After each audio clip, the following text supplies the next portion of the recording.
दो पार्टियां यहाँ पे सियालकोट में बड़ी जो देखने में मिलती हैं, एक पाकिस्तान मुस्लिम लीग नून और एक पाकिस्तान तहरीक इंसाफ। पाकिस्तान मुस्लिम लीग नून में एक बंदे की क़यादत है, जितने जीते हुए MNAs हैं, जितने जीते हुए MPAs हैं, सारे के सारे ख्वाजा मोहम्मद आसिफ की क़यादत में एक साथ इकट्ठे हैं। हाँ, दूसरी तरफ हम पाकिस्तान तहरीक इंसाफ की जानिब देखें, सियालकोट की सियासत की बात कर रहा हूँ, बड़े बड़े नाम हैं, छोटे नाम नहीं है। डॉक्टर फिरदौस आशिक अमान, उमर माहिर, उस्मान डार, ओहदे भी बड़े हैं। वज़ीर आला पंजाब के मामले हुसूसी चौधरी मोहम्मद इखलाक, एहसन बरियार, मतलब ये बड़े नाम हैं।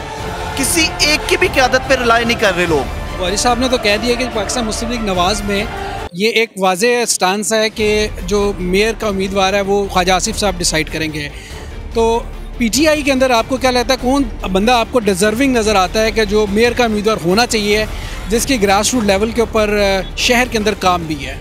मेरा ख्याल है कि जो सिटी मेयर की अगर बात की जाए ना, सिटी की, तो उसमें सबसे मजबूत तो नहीं कह सकते, लेकिन सबसे पढ़ा लिखा और एक रीज़नेबल जो इंसान है वो उमर माहिर है।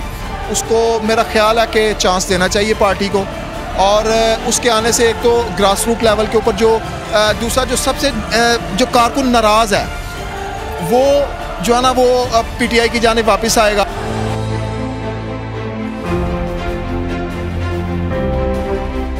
बिस्मिल्लाहिर्रहमानिर्रहीम, अस्सलाम वालेकुम नाज़रीन, मैं हूँ आपके साथ आपका मेज़बान फ़रहान खान। नाज़रीन, इस वक्त हम शहर इकबाल में खड़े हैं और आपको बताते चलें कि आज शहर इकबाल के हवाले से हम आपको अपडेट करेंगे कि मौजूदा जो सूरत हाल शहर इकबाल में जारी है, ट्रैफिक का जो रश है, पॉलिटिकली क्या सिनेरियो है, और इसके अलावा जो शहर इकबाल के रहने वाले हैं उनको कौन सी मुश्किलात दरपेश हैं। इस हवाले से जनाब हमारे साथ आई एम वेरी थैंकफुल, जनाब हमारे साथ सीनियर एनालिस्ट और सियालकोट के मारूफ सहाफ़ी जनाब हाफिज़ मुबीन साहब, जिनका ताल्लुक GNN से है, और नदीम अता गौरी साहब, जिनका ताल्लुक बोल न्यूज़ से है, हमारे साथ मौजूद है। सर बहुत बहुत शुक्रिया। हाफिज़ साहब, सियालकोट की मौजूदा सूरत हाल, ट्रैफिक का भाव बहुत ज़्यादा है, लोग थोड़े से फ्रस्ट्रेटेड हैं, वो कहते हैं जी जो तरक्याती काम हैं वो बहुत स्लो हो रहे हैं और अच्छे तरीके से नहीं हो रहे, क्या कहेंगे इसके हवाले से? पहले आप देखें, आपने ये जो लफ्ज़ बोला कि लोग थोड़े से नहीं, मैं कहूँगा कि लोग बहुत ज़्यादा परेशानी का शिकार हैं, खुसूसन ट्रैफिक की वजह से। और शहर की जो 75% जो सड़कें थी उनको गवर्नमेंट ने बग़ैर किसी मंसूबे के और बग़ैर किसी प्लानिंग के वो खोद दिया हुआ है। उसके अलावा 75% सड़कों के बाद अगर आ जाए तो शाहपुरा के ऊपर एक फ़्लाईओवर बन रहा है 3.5 साल से, वो भी आज तक कंप्लीट नहीं हो सका, तो जिसकी वजह से ट्रैफिक का इतना बर्डन और इतना हजूम है। ये चंद एक दो जो सड़कें खुली हैं शहर की, उसकी वजह से कि अगर आप सुबह के लिए स्कूल छोड़ने बच्चों को निकले हैं या किसी काम पे निकले हैं तो आपको यही नहीं पता चलता कि आप 2 घंटे लगेंगे, 3 घंटे लगेंगे आपको किसी मुकाम के ऊपर पहुँचते हुए। तो उसकी वजह से लोग सख्त जो है ना वो परेशानी का शिकार हैं। और उसकी वजह से उसके अलावा जो लोगों ने बहुत से जो यहाँ के पॉलिटिकल क़यादत है उनके साथ भी रब्ता करके उनको इस मसले का जो है वो हल करने की दरख्वास्तें की हैं बहुत दफ़ा, लेकिन यहाँ पर मसला ये है कि यहाँ पर जो PTI की क़यादत है वो लोगों को स्वाय लॉलीपॉप देने के और कुछ भी नहीं कर पा रही। ये जो है ना एक नॉन प्रोफेशनल कंपनी है जी, जिसको इन्होंने सड़कों की तमीर का ठेका दिया हुआ है, और यही वजह है कि 8-9 माह हो गए हैं। हादम अली रोड को आज 11वां महीना चढ़ गया है, वहाँ पे लोगों के कारोबार तबाह हो चुके हैं। लेकिन आप जब भी मुकामी पॉलिटिकल क़यादत जो है उनसे बात करके देखें, वो आपको यही बताएंगे कि हमने ऐप बना दी है, हमने ये किया, हमने एंड्रॉइड सेट इस्तेमाल करें। आप लोग स्वायल लोगों को लॉलीपॉप देने के उनके पास मेरे ख्याल से कुछ नहीं। हाफिज़ साहब और नदीम साहब, ये जो पॉलिटिकली टैक्टिक्स होते हैं लोगों को, जैसा हाफिज़ साहब फरमा रहे हैं कि लॉलीपॉप देते हैं, ये हम हर हुकूमतों में देखते आए हैं। इलेक्शन जब करीब होते हैं, 1.5 साल पहले 2-3 साल लोगों को खूब जलील किया जाता है, सड़कों का इंफ्रास्ट्रक्चर तबाह होता है, आखिरी 1.5 साल काम स्लो किया जाता है। तो आपको क्या लगता है कि मौजूदा जो क़यादत है इनकी जो हिकमत अमली है और जो गुज़श्ता जो क़यादतें गुजरी हैं उनमें इनमें कोई आपको फ़र्क नज़र आया? बिल्कुल, इसमें काफ़ी ज़्यादा फ़र्क नज़र आया हमें ना काफ़ी ज़्यादा फ़र्क देखने में आया। मतलब पहले जो लोग थे ना वो काफ़ी साल से हुकूमत कर रहे थे, मतलब सियासी लोग थे, कारीगर लोग थे। ये कारीगर नहीं थे, इन्होंने हुकूमत के 3 साल वेस्ट तो किए हैं, लेकिन इन्होंने चीज़ें सीख ली हैं। मतलब नेक्स्ट अगर इनकी हुकूमत आ गई तो ये भी थोड़े थोड़े कारीगर हो जाएंगे। तो ये हाफिज़ साहब ने जो तरक्याती कामों की बात की है, मैं एक बात कहना चाहूँगा, मतलब लाहौर के अगर हालात की बात की जाए ना, तो लाहौर भी हम जब जाते थे बड़ा कंजस्टेड था। अब लाहौर को भी ऐसे ही उन्होंने एक्सपेंड कर दिया है, बड़ा लोगों अब लाहौर जाएं तो ऐसे ही लगता है हम किसी बाहर के मुल्क में आ गए हैं, मतलब इतना शानदार कर दिया है। तो भाई तरक्याती काम होंगे तो शानदार होगा ना कोई चीज़। हाँ, ये कहा जा सकता है कि इनसे मैनेज नहीं हो पा रहा। लोग फ्रस्ट्रेशन का शिकार इसलिए हुए हैं कि एक काम को शुरू किया वो ख़त्म ही नहीं होने पे आ रहा, और जो ख़त्म हो गया वो भी नाकस तरीन काम है, वो जो ख़त्म किया है उसको भी पास नहीं किया गया।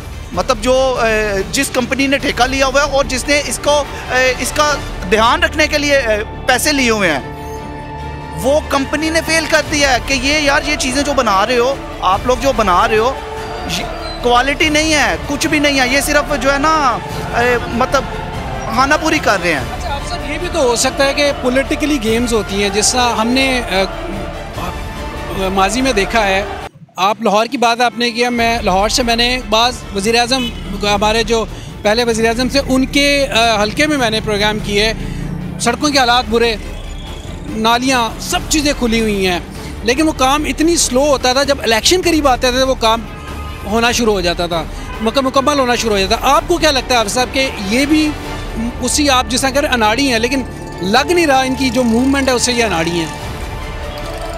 नहीं, हैरत की बात है कि आपको ये नहीं लग रहा कि उनकी मूवमेंट से, देखिए मूवमेंट और क्या है कि ना शहर में किसी का कोई जो है ना वो काम हो रहा है। तरक्याती कामों का आपने ये सारा पोल देख लिया। आप खादम अली रोड के ऊपर कभी प्रोग्राम करते हैं ना, या जेल रोड के ऊपर, तो वहाँ पे बड़ा मजा आना था। मैं आपके जरूर करते, लेकिन ट्रैफिक का भाव इतना था कि हमें मजबूरन यहाँ पे सके। देखें ना, आप खुद इस चीज़ की तस्दीक कर रहे हैं। देखें, आपको मैं एक बहुत बड़ी ब्रेकिंग न्यूज़ आपके चैनल के तवज्जुह से जो है ना वो यहाँ पे नदीम साहब ने एक बात की। उन्होंने जो है ना वो चले दबे लफ्ज़, लेकिन मैं थोड़े दबे से ऊपर चला जाता हूँ। इन्होंने जी 8 महीने के अंदर 1 किलोमीटर का टोटा जेल रोड का तमीर किया है। सेवरेज सिस्टम नीचे बिछा के ऊपर इन्होंने कंक्रीट बिछाई है, और जो इस प्रोजेक्ट की जो है वो सुपरविजन करने वाली कंपनी है नेस्पाक, उन्होंने उस रोड को रिजेक्ट कर दिया है। 1.5 अरब रुपया उस कंपनी ने ठेका लिया, मतलब उसको इन्होंने पे किया हुआ है सिर्फ सुपरविजन का। उस कंपनी ने जेल रोड का जो इन्होंने वो सड़क बनाई है उसको रिजेक्ट कर दिया। उन्होंने कहा मुकम्मल तौर पर फ्लॉप ये सड़क बनी है। ठीक है, बेहतर ये होगा कि नेस्पाक से आप इस चीज़ की जो है वो तस्दीक कर लें। जी, बलियाती इलेक्शन भी आ रहे हैं। नदीम साहब, आप वॉइस ऑफ सियालकोट का बड़ा ज़बरदस्त पेज भी चलाते हैं, तो बल्दियाती इलेक्शन में आपको क्या नज़र आ रहा है? जो तरक्याती काम तो चल रहे हैं, पाकिस्तान तहरीक इंसाफ के अंदर भी बहुत सी क़यादतें हैं, वो भी सरगर्म हैं, पाकिस्तान मुस्लिम लीग नवाज़ भी सरगर्म है, तो आपको क्या फ्यूचर में नज़र आ रहा है, क्या हालात नज़र आ रहे हैं बल्दियाती इलेक्शन के हवाले से, अगर होते हैं मई में? वैसे तो बल्दियाती इलेक्शन होने चाहिए। हर पार्टी को ना अपनी औकात का पता चल जाता है इसमें ना, कि कितने लोग हमसे प्यार करते हैं, कितने मुख्तलिफ की आदत। यहाँ पे ना हमने 2 पार्टियाँ यहाँ पे सियालकोट में बड़ी जो देखने में मिलती हैं, एक पाकिस्तान मुस्लिम लीग नून और एक पाकिस्तान तहरीक इंसाफ। पाकिस्तान मुस्लिम लीग नून में एक बंदे की क़यादत है। यहाँ पे सारी की सारी सीटें, सिवाय 2 सूबाई असम्बली की सीटों के, सारी की सारी सीटें, 3 सूबाई असम्बली की सीटों के, सारी की सारी सीटें जो है ना मुस्लिम लीग नून की हैं। ठीक है, जितने जीते हुए MNAs हैं, जितने जीते हुए MPAs हैं, सारे के सारे ख्वाजा मोहम्मद आसिफ की क़यादत में एक साथ इकट्ठे हैं। लब्बाई कहते हैं, मतलब ख्वाजा मोहम्मद आसिफ ने कोई पैगाम देना है, कोई मशवरा करना है, कोई हुक्म सादर करना है, सब ने उस पर लब्बाई कहना है। हाँ, दूसरी तरफ हम पाकिस्तान तहरीक इंसाफ की जानिब देखें, सियालकोट की सियासत की बात कर रहा हूँ, बड़े बड़े नाम हैं, छोटे नाम नहीं हैं। डॉक्टर फिरदौस आशिक अमान, उमर माहिर, उस्मान डार, ओहदे भी बड़े हैं। वज़ीर आला पंजाब के मामले हुसूसी चौधरी मोहम्मद इखलाक, एहसन बरियार, मतलब ये बड़े नाम हैं। किसी एक की भी क़यादत पे रिलाय नहीं कर रहे लोग, मतलब हर कोई। मैंने अब यहाँ पे, आपने भाई साहब सियालकोट का नाम लिया, यहाँ पे अभी तक मैं कितने इंटरव्यू कर चुका हूँ जो खुद कहते हैं कि हम लोग मेयर के उम्मीदवार हैं। मतलब दूसरी तरफ हमने किसी एक बंदे के मुंह से भी नहीं हमने सुना कि मैंने मेयर का इंटरव्यू किया जो गुज़िश्ता मेयर थे, उनसे पूछा क्या आप, उसने कहा नहीं भाई मैं मेयर नहीं हूँ, जो मेरी पार्टी मुझ पर हुक्म सादर करेगी मैं वही उसी सीट पर आऊँगा। मतलब उस नून लीग पाकिस्तान तहरीक इंसाफ को देखा जाए तो हर दूसरे बंदे ने बोर्ड भी लगाया, फेसबुक भरा हुआ है, सोशल मीडिया भरा हुआ है, हमारा मेयर फलां फलां, हमारा डिप्टी मेयर फलां फलां, मतलब क़यादत वाली बात ही नज़र नहीं आ रही। आप साहब, वारिस साहब ने तो कह दिया कि पाकिस्तान मुस्लिम लीग नवाज़ में ये एक वाज़ेह स्टांस है कि जो मेयर का उम्मीदवार है वो ख्वाजा आसिफ साहब डिसाइड करेंगे। तो PTI के अंदर आपको क्या लगता है, कौन बंदा आपको डिज़र्विंग नज़र आता है कि जो मेयर का उम्मीदवार होना चाहिए, जिसकी ग्रास रूट लेवल के ऊपर शहर के अंदर काम भी है? मेरा ख्याल है कि जो सिटी मेयर की अगर बात की जाए ना, सिटी की, तो उसमें सबसे मजबूत तो नहीं कह सकते, लेकिन सबसे पढ़ा लिखा, और एक रीज़नेबल जो इंसान है वो उमर माहिर है, उसको मेरा ख्याल है कि चांस देना चाहिए पार्टी को। और उसके आने से एक तो ग्रास रूट लेवल के ऊपर जो दूसरा जो सबसे जो कारकुन नाराज़ है वो जो है ना वो पीटीआई की जानिब वापस आएगा।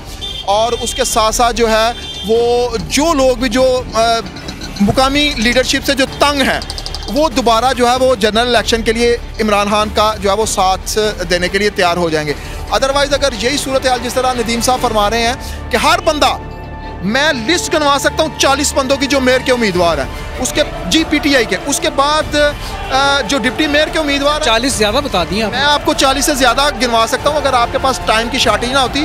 उंगलियों के ऊपर नाम याद है हमें, ठीक है। डिस्ट्रिक्ट मेयर की जो सीट है वहाँ के ऊपर नो डाउट कि पीटीआई जो है वो टफ टाइम दे सकेगी उसके लिए। लेकिन जो सिटी के अंदर सूरत हाल नज़र आ रही है, मेयर के कैंडिडेट तो 40 से ज़्यादा हैं, लेकिन मेरा ज़ाती ख्याल है, तज्जिया है बल्कि आप कह लें कि सियालकोट से बल्दियाती इंतखाबात में पीटीआई विन नहीं कर पाएगी। साहब और नदीम साहब, सियालकोट एक सनती शहर है और पाकिस्तान की मईशत के अंदर इसका बहुत अहम रोल है, तो आपको क्या नज़र आता है कि जो यहाँ का सनतकार है, एक्सपोर्टर है, आप लोग तो मिलते रहते हैं, इंटरव्यूज़ करते हैं, उसके क्या रिस्पॉन्स है? चूँकि ये एक्सपोर्टर ज़ाती तौर पर तो बड़ा ढके छुपे अंदाज में अपने आप को एक्सप्रेस करता है, चैम्बर की अगर बात करेंगे, आपको क्या लगता है एक्सपोर्टर्स के क्या व्यूज़? एक्सपोर्टर्स भी बटे हुए हैं, यहाँ पे ग्रुप्स हैं एक्सपोर्टर्स के भी ना, चैम्बर अलहदा हो गया है, बिजनेस कम्युनिटी अलहदा हो गई है इन दो, लेकिन ये बड़े लोग हैं, बड़ा काम करते हैं, एक्सपोर्ट करते हैं, ये पाकिस्तान की मैशत को संभाला दिए हुए हैं। सियालकोट का सबसे ज़्यादा टैक्स पे करने वाला शहर है हमारा सियालकोट,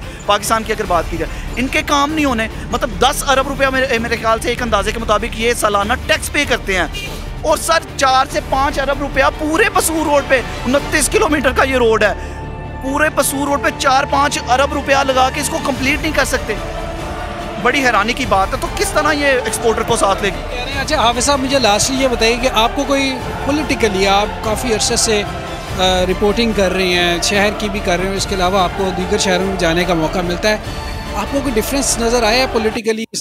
एक नई सियासत, नए लोग, नई क़यादत, तो कोई पुराने और नए में कोई फ़र्क नज़र आया आपको? फ़र्क सर यही है कि करप्शन के रेट बढ़ गए हैं 4 गुना। जहाँ पर किसी बेचारे का थाने के अंदर 5 रुपये में काम होता था, वहाँ पे 20 रुपये में हो रहा है, ठीक है। उसमें फ़र्क ये है कि पहले जो था वो कम करप्शन होती थी, अब करप्शन बहुत ज़्यादा हो गई है। उसके अलावा अगर कोई माजी में हम हुकूमतों के ऊपर बड़ी तनकीद करते रहे हैं, नून लीग के ऊपर भी, और उनके दौर में ये था कि अगर कोई तरक्याती काम शुरू हुआ है, प्रोजेक्ट कोई शुरू हुआ है, तो उसको अगर 3 माह का है तो चलो 6 माह के अंदर जो है ना वो पाया तकमील तक पहुँच। अब फ़र्क ये है कि 1 साल से हमारा सियालकोट शहर लवारसों की तरह पड़ा हुआ है। 75% रोड्स जो हैं वो खुदाई किए गए हैं। तो लगता है जब सड़कें खुदाई हो, सारे काम हो, आपको क्या लगता है कि एक दिन में सारा काम हो जाएगा? मैं यही आपको बता, मैं थोड़ी सी मिसाल आपको, मैं चूँकि लाहौर रहता हूँ, लाहौर की देता हूँ। ऑरेंज लाइन बनी, मेट्रो लाइन बनी, वहाँ पे लोगों की आप देखें ना तजावज़ात थी, लोगों के घर थे, सब चीज़ें, वो बड़ी देर मुतासिर रहे, 2-4-5 साल लोग मुतासिर रहे। तो ओवरनाइट काम नहीं हो सकते, ये भी हमें समझना चाहिए ना। आप तो एनालिस्ट हैं इन चीज़ों को बेहतर। पर जो जब तरक्याती काम शुरू होते हैं तो देर लगती है, लेकिन यहाँ पर देरी की वजह सुन लें। ZKB नामी एक कंपनी है जिसको सेवरेज का सारा ठेका दिया गया है और उसको पता ही नहीं, उनका पहला प्रोजेक्ट है सियालकोट के अंदर जो कि वो सेवरेज के मुतल्लिका, उनके पास वो मशीनरी ही मौजूद नहीं है। ZKB वही कंपनी है जिसने मेट्रो रावलपिंडी बनाई थी, रिकॉर्ड मुद्दत में उन्होंने तमीर कर लिया, लेकिन उनको तजर्बा है पुल बनाने का, उनको सड़कें खोदने का तो तजर्बा ही नहीं है। सियालकोट के अंदर जेल रोड का आपको पता है 1 किलोमीटर के टोटे के अंदर जो है ना इन्होंने सीवरेज के पाइपलाइन बिछा रहे थे। सर मुझे आप बताएं ये कौन सी हिकमत अमली है कि 1 किलोमीटर का टोटा वो 9 महीने के बाद जाके इन्होंने तैयार किया है और नेस्पाक ने उसे भी जो है वो रिजेक्ट कर दिया। ये पॉलिटिकल नाअहली है कि ब्यूरोक्रेसी की नाअहली? नहीं, ब्यूरोक्रेसी की बिल्कुल भी नाअहली नहीं है इसमें, ये सारी पॉलिटिकल नाअहली है और इनकी नाकस हिकमत अमली है। उस मनसूबे की फिजिबिलिटी रिपोर्ट ही नहीं बनी। 17 अरब रुपए का ये जो है वो मनसूबा था एशियन डेवलपमेंट बैंक का, और यहाँ के जो सियासतदान हैं वो सोशल मीडिया के ऊपर आके उस मंसूबे को अपने नाम करने की कोशिश कर रहे हैं, जबकि ये शहबाज शरीफ और परवेज़ इलाही की कोशिशों से ये मंसूबा आया था सियालकोट में एशियन डेवलपमेंट बैंक की जानिब से, लेकिन नाकस की कीमतें। आपको मैं ये बताऊं कि इसके ऊपर चेक एंड बैलेंस तो हमारे मुकामी सियासतदानों का होना था। नेस्पाक ने 1.5 अरब रुपया वसूल किया है सुपरविजन का, लेकिन उनका जो लोधी नाम का वो प्रोजेक्ट डायरेक्टर है, पिछले 5 माह से वो सियालकोट नहीं आया। वो सिर्फ इनके ऊपर एंड्रॉयड सेट्स के ऊपर बैठ के या जो है वीडियो लिंक के ऊपर बैठ के वो हमें मामू बना रहा है पूरी सियालकोट की जो है वो कौम को, बस समेत हमारे सियासतदानों को, और हमारे सियासतदान उसके हाथों मामू बन रहे हैं। बिल्कुल ठीक है जी, हम मामू बन रहे हैं। नदीम अता गौरी साहब हमारे साथ थे, हाफिज़ मुबीन साहब हमारे साथ थे, आपका बहुत बहुत शुक्रिया सर।